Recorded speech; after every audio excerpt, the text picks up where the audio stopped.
Hello दोस्तों, स्वागत है आपका एग्जाम स्टडी विद संगीता में। दोस्तों, आज के इस वीडियो में हम प्रैक्टिस करने वाले हैं जीव विज्ञान के एक मोस्ट इम्पॉर्टेंट टॉपिक की।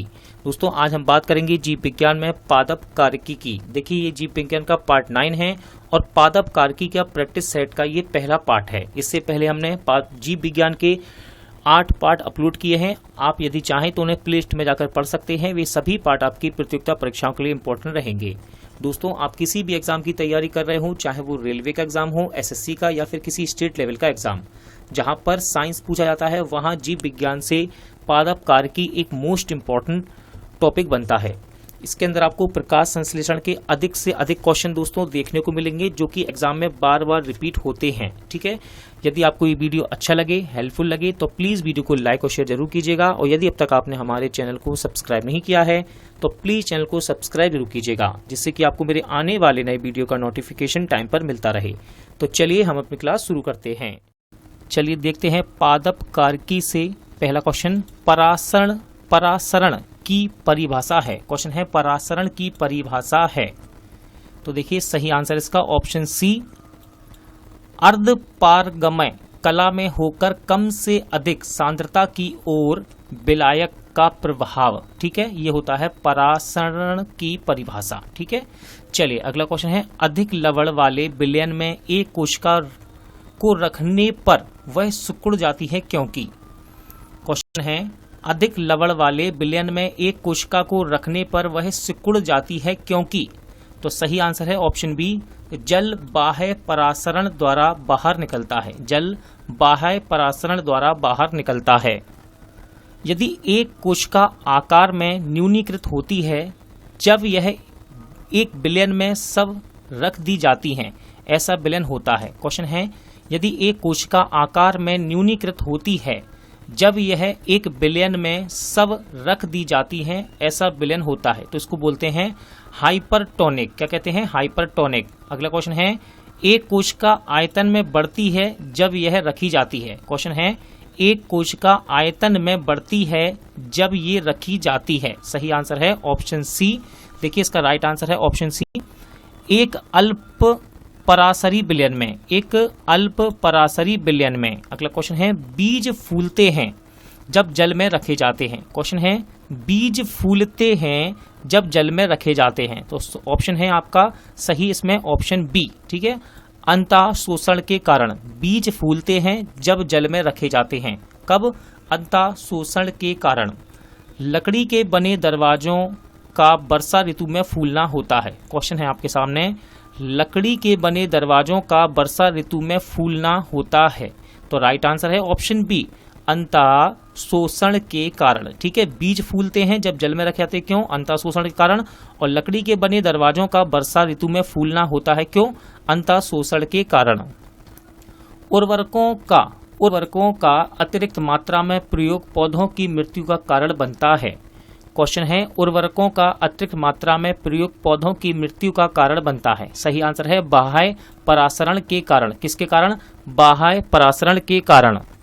देखिए, मोस्ट इंपॉर्टेंट क्वेश्चन है, चाहे आप रेलवे की तैयारी कर रहे हो, चाहे एसएससी की या किसी स्टेट लेवल की, क्वेश्चन बार बार रिपीट होता है। पौधों में जल का परिवहन होता है। क्वेश्चन है, पौधों में जल का परिवहन होता है। सही आंसर है जाइलम द्वारा। किसके द्वारा? जाइलम के द्वारा। अगला क्वेश्चन है, भूमि में पौधों की जड़ों के लिए उपलब्ध जल होता है। भूमि में पौधों की जड़ों के लिए उपलब्ध जल होता है। सही आंसर है कोशिका जल। ठीक है, भूमि में पौधों की जड़ों के लिए उपलब्ध जल कौन सा होता है? कोशिका जल। पौधों की वृद्धि के लिए कितने आवश्यक तत्वों की जरूरत होती है? क्वेश्चन है, पौधों की वृद्धि के लिए कितने आवश्यक तत्वों की जरूरत होती है? सही आंसर है 16। कितने होते हैं आवश्यक तत्व? 16। देखिए, क्वेश्चन नंबर 11 देखते हैं। इंपॉर्टेंट क्वेश्चन है, धान का खेरा रोग या लघुपथ रोग किस तत्व की कमी से होता है? तो राइट आंसर है इसका, लगाइए आंसर, समय देता हूं मैं आपको। धान का खेरा रोग या लघुपथ रोग किस तत्व की कमी से होता है? सही आंसर है जस्ते की कमी से। किससे? जस्ता की कमी से। ध्यान रखिएगा, खेरा रोग तो आप जानते हैं, लेकिन इसको देखिए लघुपथ रोग भी कहा जाता है, इस बात का ध्यान रखिएगा। फूल गोभी का बीटेल रोग किस तत्व की कमी से होता है? फूल गोभी का बीटेल रोग किस तत्व की कमी से होता है? सही आंसर है ऑप्शन बी, MO।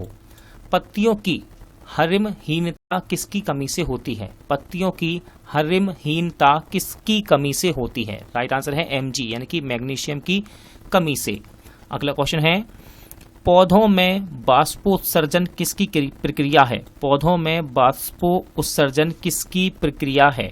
तो राइट आंसर है जल की हानि। ठीक है, देखिए ये क्वेश्चन एसएससी में पूछा गया, इस बात का ध्यान रखिएगा।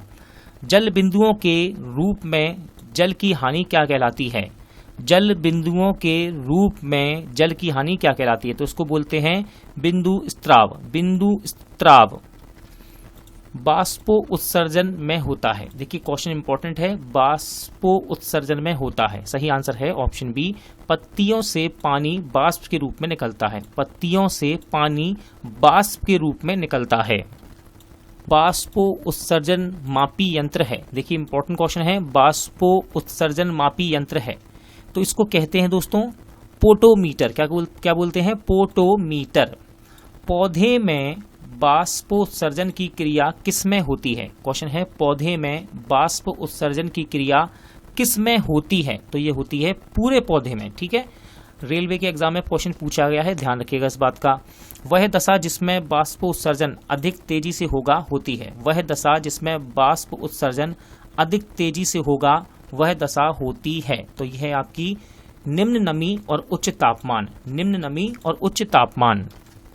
पत्तियों के दो मुख्य कार्य होते हैं। क्वेश्चन है, पत्तियों के दो मुख्य कार्य होते हैं। तो देखिए ये दो मुख्य कार्य हैं, प्रकाश संश्लेषण और बाष्पो उत्सर्जन। बाष्प उत्सर्जन। ठीक है, पत्तियों के ये दो मुख्य कार्य हैं। अगला क्वेश्चन है, पौधे में होने वाली क्रियाओं में से एक जो इनका तापमान कम कर सकती है होती है। पौधों में होने वाली क्रियाओं में से एक जो इनका तापमान कम कर सकती है होती है।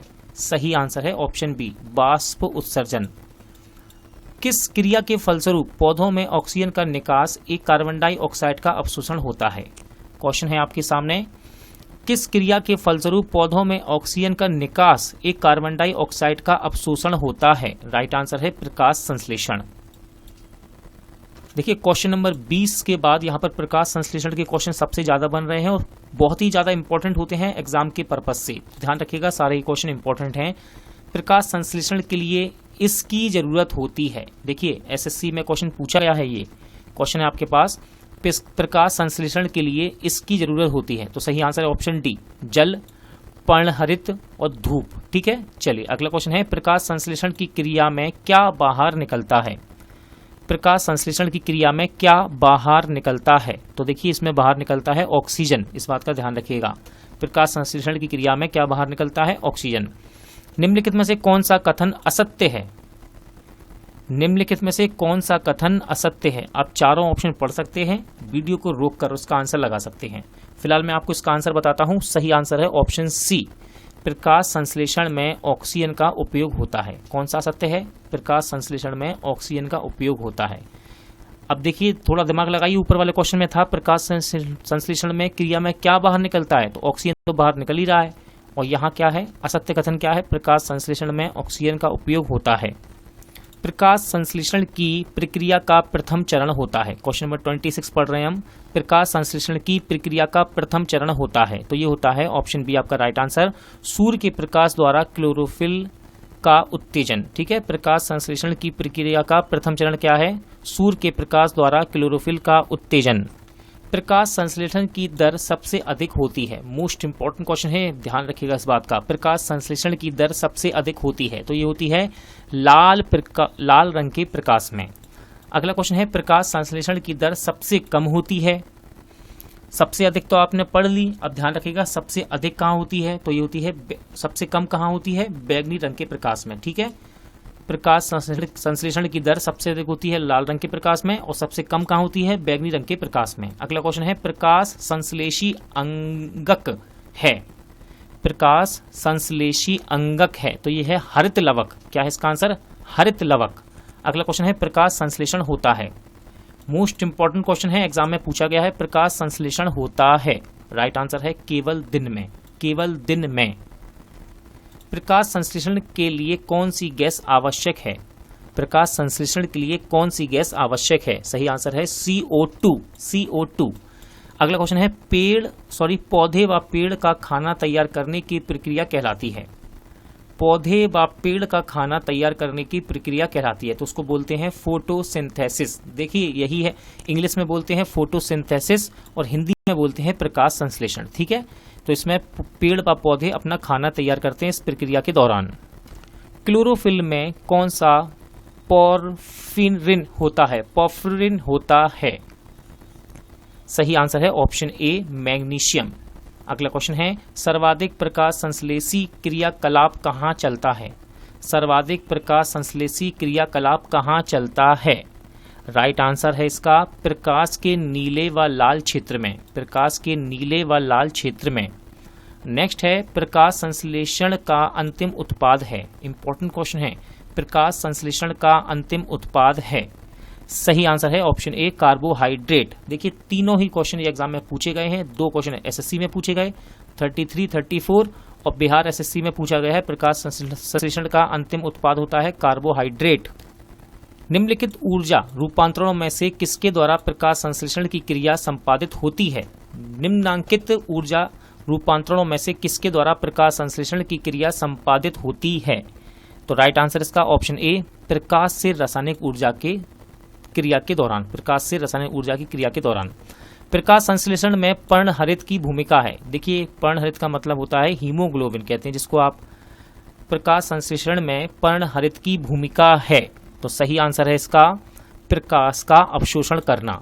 स्टेशन मास्टर में क्वेश्चन पूछा गया है, असिस्टेंट स्टेशन मास्टर और गुड्स गार्ड में रेलवे के एग्जाम में।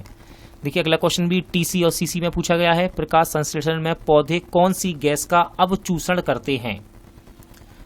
प्रकाश संश्लेषण में पौधे कौन सी गैस का अवचूषण करते हैं? राइट आंसर है कार्बन डाइऑक्साइड। Carbon dioxide. प्रकाश संश्लेषण में देखिए हम क्वेश्चन नंबर पढ़ रहे हैं 39। ठीक है, प्रकाश संश्लेषण में हरे पौधे द्वारा कौन सी गैस छोड़ी जाती है? क्वेश्चन है प्रकाश संश्लेषण में हरे पौधे द्वारा कौन सी गैस छोड़ी जाती है? स्टेशन मास्टर में क्वेश्चन पूछा गया है, गुड्स गार्ड में। इंपॉर्टेंट क्वेश्चन है रेलवे के पर्पज से। सही आंसर है ऑक्सीजन। अगला क्वेश्चन है प्रकाश संश्लेषण के समय निकलने वाली गैस का नाम क्या है? एसएससी में क्वेश्चन पूछा गया है प्रकाश संश्लेषण के समय निकलने वाली गैस का क्या नाम है? तो ये है ऑक्सीजन गैस। दोस्तों आज का वीडियो यहीं एंड होता है। उम्मीद करता हूं आपको सभी क्वेश्चन अच्छे लगे होंगे, समझ आए होंगे। पूरा वीडियो देखने के लिए धन्यवाद। जल्द मिलते हैं नेक्स्ट वीडियो के साथ।